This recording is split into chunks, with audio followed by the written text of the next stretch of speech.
KSRTC driver തർക്കത്തിൽ പോലീസിന്റെ ചോദ്യം ചെയ്യൽ തുടരും. ബസിലെ ഡ്രൈവർ, കണ്ടക്ടർ, സ്റ്റേഷൻ മാസ്റ്റർ എന്നിവരിൽ നിന്ന് കഴിഞ്ഞ ദിവസം മൊഴി രേഖപ്പെടുത്തിയെങ്കിലും പല വൈരുദ്ധ്യങ്ങളും ഉണ്ട് എന്നാണ് പോലീസ് വിലയിരുത്തുന്നത്. ഈ സാഹചര്യത്തിലാണ് വീണ്ടും ചോദ്യം ചെയ്യാനുള്ള തീരുമാനം.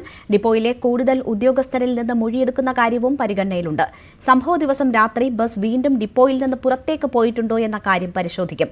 ബസ് വീണ്ടും ഡിപ്പോയിൽ നിന്ന് സർവീസിനല്ലാതെ പുറത്തേക്ക് പോയിട്ടുണ്ടോ എന്ന കാര്യമാണ് പരിശോധിക്കുക. കെഎസ്ആർടിസിയുടെ ആഭ്യന്തര അന്വേഷണത്തിൽ അന്തിമ റിപ്പോർട്ട് ഉടൻ തയ്യാറാകുകയും ചെയ്യും. വിവരങ്ങളുമായി വി വിനോദ് നമുക്കൊപ്പം ചേരുകയാണ്. വിനോദ്, ഇന്നലെ ഏറെ നേരം യദുവിനെ ഉൾപ്പെടെ ചോദ്യം ചെയ്തിരുന്നു. പക്ഷേ പല വൈരുദ്ധ്യങ്ങളും മൊഴികളിലുണ്ട് എന്നാണ് പോലീസിന്റെ ഭാഗത്തു നിന്നും അറിയാൻ കഴിയുന്നത്.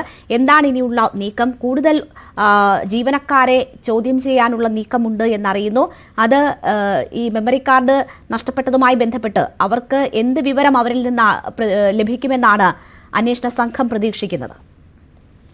കഴിഞ്ഞ ദിവസം മണിക്കൂറുകൾ നീണ്ട ചോദ്യം ചെയ്യലായിരുന്നു യദുവിനെയും കണ്ടക്ടർ സുബിൻ, അതോടൊപ്പം തന്നെ ഡിപ്പോയുടെ ചുമതലയുണ്ടായിരുന്ന ഉദ്യോഗസ്ഥൻ ലാൽ സജീവൻ, ഈ 3 പേരെയും മണിക്കൂറുകൾ നീണ്ട ചോദ്യം ചെയ്യലിന് വിധേയമാക്കിയിരുന്നു. മൊഴികളിൽ വൈരുദ്ധ്യമുണ്ട് എന്ന് കണ്ടെത്തിയതിനെ തുടർന്നാണ് വീണ്ടും ചോദ്യം ചെയ്ത് യദുവിനെ കഴിഞ്ഞ ദിവസം വീണ്ടും വിളിച്ചു വരുത്തിയത്. ഈ മൊഴികളിലെ വൈരുദ്ധ്യം കാരണമാണ്. ഇത് കൃത്യമായി ഇനി പരിശോധിക്കുകയാണ് പോലീസ്.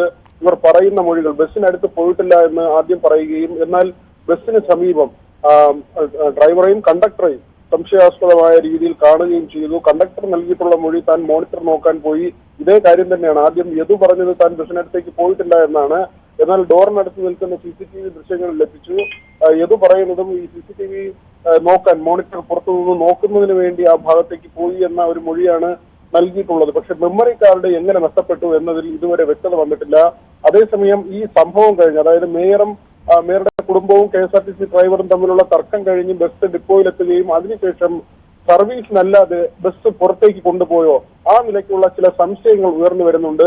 യൂണിവേഴ്സിറ്റി കോളേജിന് സമീപത്തേക്ക് ഈ ബസ് കൊണ്ടുപോയി എന്ന തരത്തിൽ ചില അഭ്യൂഹങ്ങളും സൂചനകളും വരുന്നുണ്ട്. ഇതെല്ലാം പോലീസ് പരിശോധിക്കുന്നു. അവിടെ വെച്ച് മെമ്മറി കാർഡ് ഊരി മാറ്റി എന്ന തരത്തിലുള്ള ചില സൂചനകൾ അല്ലെങ്കിൽ ആ തരത്തിലുള്ള ചില ആരോപണങ്ങൾ പല കോണുകളിൽ നിന്നായി വരുന്നുണ്ട്. ബസ് പുറത്തേക്ക് കൊണ്ടുപോയോ ആ CCTV ദൃശ്യങ്ങൾ കൂടി ഇനി പരിശോധിക്കേണ്ടതുണ്ട്. ഡിപ്പോയിൽ നിന്ന് സർവീസിനല്ലാതെ ബസ് പുറത്തേക്ക് പോയിട്ടുണ്ടോ ഈ കാര്യത്തിൽ ഒരു സ്ഥിരീകരണം വരേണ്ടതുണ്ട്. ഏതായിരുന്നാലും മെമ്മറി കാർഡിന്റെ കാര്യത്തിൽ ഇതുവരെ ഒരു വ്യക്തതയും വന്നിട്ടില്ല. അതേസമയം മൊഴി രേഖപ്പെടുത്തലുകൾ, അത് മേയറുടെ അടക്കമുള്ള മൊഴികൾ നേരത്തെ തന്നെ രേഖപ്പെടുത്തിയിരുന്നു. യദുവിന്റെ ഭാഗത്തു നിന്നുണ്ടായ തെറ്റായ പെരുമാറ്റം ചലച്ചിത്ര താരം വെളിപ്പെടുത്തൽ നടത്തുകയും യദു അവർ പറഞ്ഞ സമയത്ത് അന്ന് കുന്നംകുളത്തിന് സമീപത്ത് ബസ് ഓടിച്ചിരുന്നു എന്ന കാര്യം സ്ഥിരീകരിക്കപ്പെട്ടിരുന്നു. അവരുടെ മൊഴി രേഖപ്പെടുത്തുന്നത് KSRTCയുടെ ആഭ്യന്തര റിപ്പോർട്ട് അത് വളരെ വൈകാതെ തന്നെ തയ്യാറാകും. അതിനുശേഷമായിരിക്കും ഏത് തരത്തിലുള്ള നടപടി എന്ന നിലയിലേക്ക് പോവുക, അല്ലെങ്കിൽ ഡ്രൈവറെ കുറ്റമുക്തനാക്കുമോ. ഏതായിരുന്നാലും ഇതുവരെയുള്ള പോലീസിന്റെയും KSRTCയുടെയും അന്വേഷണങ്ങൾ നമ്മൾ പരിശോധിക്കുമ്പോൾ യദുവിന്റെ ഭാഗത്തു നിന്നുണ്ടായ വീഴ്ചകൾ, അത് ഫോൺ ചെയ്തതടക്കം 1 മണിക്കൂറോളം യാത്രക്കിടെ ഫോൺ ചെയ്തതടക്കമുള്ള കാര്യങ്ങൾ അത് പോലീസ് KSRTCക്ക് കൈമാറിയിരുന്നു. ഇതെല്ലാം ഉൾക്കൊള്ളിച്ചുള്ള റിപ്പോർട്ടായിരിക്കും KSRTCയുടേതായി വരിക. അങ്ങനെയെങ്കിൽ നടപടി ഉണ്ടാകും. അത് ഏത് തരത്തിലുള്ളതാകും. ഏതായിരുന്നാലും ഈ സംഭവം കോടതി കയറിയിട്ടുണ്ട്. കോടതിയുടെ അന്തിമ പരിഗണനയിലേക്ക് വരുമ്പോൾ ആരുടെ ഭാഗത്താണ് തെറ്റ് എന്ന കാര്യത്തിൽ കൂടുതൽ വ്യക്തത വരേണ്ടതാണ്. തീർച്ചയായും ആ സാഹചര്യങ്ങൾ കൂടുതൽ വ്യക്തമാകേണ്ടതുണ്ട്. വിനോദ്, ഈ കാര്യത്തിൽ ഈ മെമ്മറി കാർഡ് നഷ്ടപ്പെട്ടതുമായി ബന്ധപ്പെട്ടുള്ള വിഷയത്തിൽ യദു പറയുന്ന ചില കാര്യങ്ങളിൽ വൈരുദ്ധ്യമുണ്ട് എന്നതാണ് സാഹചര്യം. പക്ഷേ യദു മാധ്യമങ്ങളോട് ഉൾപ്പെടെ പറഞ്ഞത് അത് പുറത്തു വരേണ്ടത് തന്റെ ആവശ്യമാണ്, എങ്കിൽ മാത്രമേ തന്റെ നിരപരാധിത്വം തെളിയിക്കാൻ കഴിയൂ തുടങ്ങിയ കാര്യങ്ങളാണ്. അപ്പോൾ മെമ്മറി കാർഡ് എന്ന് പറയുന്നത് വളരെ നിർണായകമായി വരികയും അതിൽ പ്രതിസ്ഥാനത്തേക്ക് ഒരുപക്ഷെ യദു വരാനുള്ള സാഹചര്യവുമുണ്ട് എന്ന് വേണമോ നമ്മളിപ്പോൾ മനസ്സിലാക്കാൻ? അത് അങ്ങനെയാണെങ്കിൽ ഈ സംഭവത്തിന്റെ ആകെ ഗതിയെ തന്നെ മാറ്റുന്ന തരത്തിൽ നിർണായകമാവുകയും ചെയ്യില്ലേ?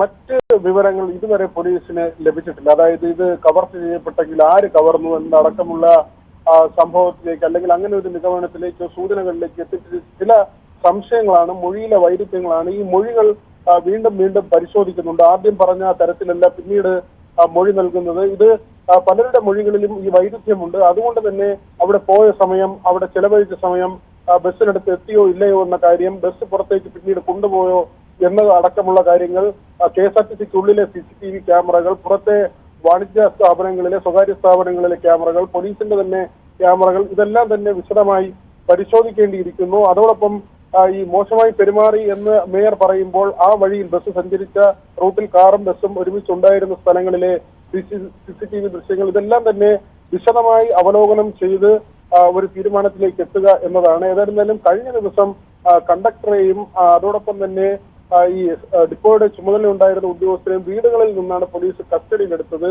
അതിനെതിരെ ചില പ്രതിഷേധങ്ങൾ ഇന്നലെ ഉയർന്നു വന്നിരുന്നു.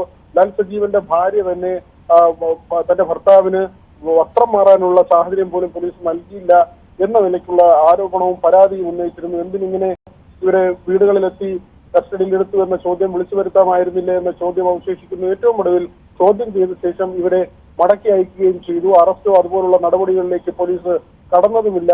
പിന്നെ എന്തിന് നാടകീയമായ രംഗങ്ങൾ സൃഷ്ടിച്ചു എന്ന ചോദ്യം അവശേഷിക്കുന്നുണ്ട്. ഏതായിരുന്നാലും ഇനിയും ചോദ്യം ചെയ്യുമെന്നുള്ള സൂചന പോലീസ് നൽകിയിട്ടുണ്ട്. ഇവരെ മാത്രമല്ല ഡിപ്പോ കേന്ദ്രീകരിച്ചും ഈ യാത്ര ചെയ്തിരുന്ന ആളുകൾ ഉൾപ്പെടെയുള്ളവരിൽ നിന്ന് മൊഴിയെടുക്കുക തുടങ്ങി ഈ കേസുമായി ബന്ധപ്പെട്ട് സമഗ്രമായ ഒരു അന്വേഷണം അത് തന്നെയാണ് പോലീസ് ലക്ഷ്യം വയ്ക്കുന്നത്. അതിനിടയിലാണ് ഇത്തരത്തിലുള്ള വിമർശനങ്ങളും ഉയർന്നു വരുന്നതിനാണ്. ശരി, VV വിനോദാണ് വിവരങ്ങൾ നൽകിയത്. എന്തായാലും വിശദമായ പരിശോധനയ്ക്കാണ് അന്വേഷണ സംഘം തയ്യാറെടുക്കുന്നത്. കൂടുതൽ പേരെ ഇനിയും അവരുടെ മൊഴിയും രേഖപ്പെടുത്താനുള്ള സാഹചര്യമാണ് നിലനിൽക്കുന്നത്.